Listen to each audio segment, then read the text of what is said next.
अभी हमने कुछ दिन पहले ही मैंने आपको ब्रीफिंग करी थी मीडिया को, और हमने ये कहा था कि हमारा विभाग पूरी मजबूती से जो आगामी हमारा स्नोफॉल सीज़न है उसके इंतज़ार में है और पूरे तरीके से तैयारियां पूरी है।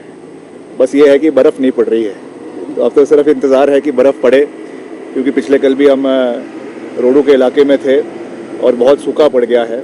और आगे बागवानों के लिए भी बहुत ज़रूरी है कि अब बर्फ़ इस समय पड़नी बहुत ज़रूरी है।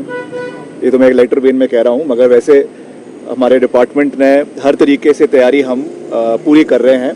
और ख़ास करके जो हमारे 12 ऐसे डिविजन्स हैं प्रदेश के अंदर जो हैवी स्नोफॉल प्रोन है, तो वहाँ पर मशीनरी की डिप्लॉयमेंट्स के बारे में मैंने आपको पीछे ही जानकारी दी थी। चाहे वो JCBs है, आपकी बड़ी पोकलेन्स है, वो भी लगाई जा रही है, और भी मशीनें हमने कुछ डिपार्टमेंट से प्रोक्योर करी है, कुछ और डिवीज़न से, लोअर हिमाचल से टेम्परेरीली उनको उस एरिया में शिफ्ट किया है ताकि यातायात में कोई भी असुविधा उस क्षेत्र के लोगों को ना मिले।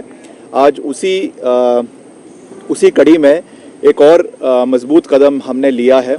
मैंने आपको उस दिन भी जग जाहिर किया था कि जब हम विपक्ष में थे उस समय भी हमने ये चिंता व्यक्त करी थी कि जब बर्फ़ सफाई होती है तो उसमें काफ़ी हमको उसमें धांधली देखने को मिलती थी।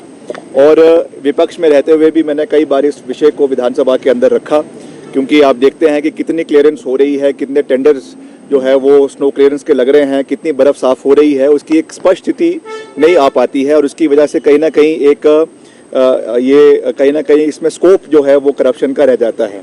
इसलिए उसको हमने कम करने के लिए, उसको ज़ीरो करने के लिए एक नया इनिशिएटिव डिपार्टमेंट ने आज लिया है।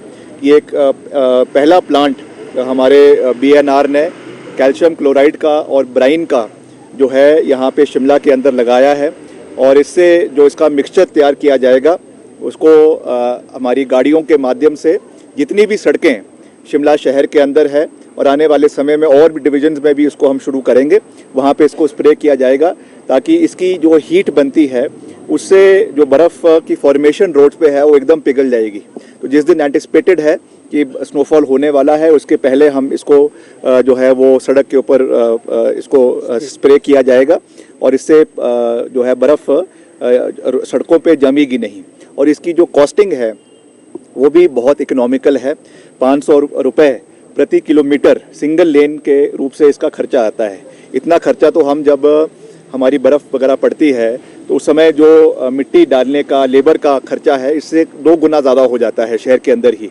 तो मैं समझता हूँ कि ये सस्ता भी है, टिकाऊ भी है, इकोनॉमिकली फ्रेंडली भी है और कम खर्चे का भी है। तो इसका फ़ायदा मैं समझता हूँ कि इस क्षेत्र के लोगों को होगा। इसके लिए मैं अपने विभाग के सभी माननीय अधिकारियों को और इंजीनियर्स को इस शुभ पहल के लिए इनको बधाई भी देना चाहता हूं। और आने वाले समय में जैसा हमने कहा कि 12 डिविजन्स प्रदेश के अंदर ऐसे हैं जहां पे इनको और हम आने वाले समय में लगाएंगे ताकि वहां के लोगों को भी इस बर्फ़ के मौसम में पूरी सहयोग जो है वो मिल सके।